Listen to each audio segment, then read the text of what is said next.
Jinda ka te soti tak mi ublay Dilingin yang namin si Bashur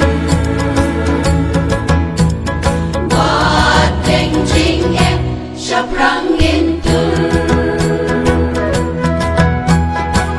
Kumpikin kay jam kabala to pikir lagi tin ikam Raya ka hong banjak ya jingsi Intil la jadin rin Hey hotongin kret ya kamaladi Kahalawingin ang bagi Hoy hoy hoy hoy Hoy hoy hoy hoy Nilong kaway Nilong kaway Hajingda ka te soti Tak mi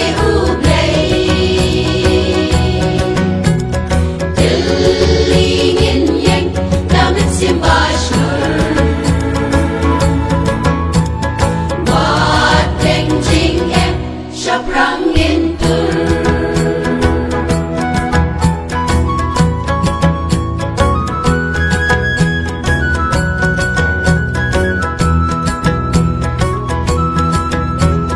Kaspa ako doon jingin jong ube Labet hangi wat penleno ay Samsya giway yu sembay ubaba Dan dusa nila napibat na nga Bimkat ki angel blingin sarway jam Jingya royu bahalotam Hoy hoy hoy hoy Hoy hoy hoy hoy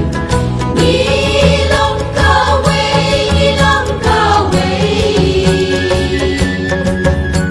Hajingda ka te soti Tak mi ublay Dilingin yang namin si Bashur Wateng jing em siaprangin tur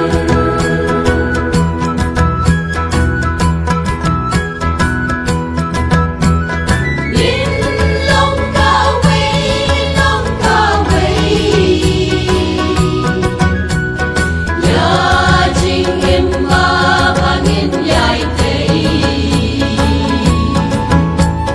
Nilong kinong sa bahaba Janay bagapateng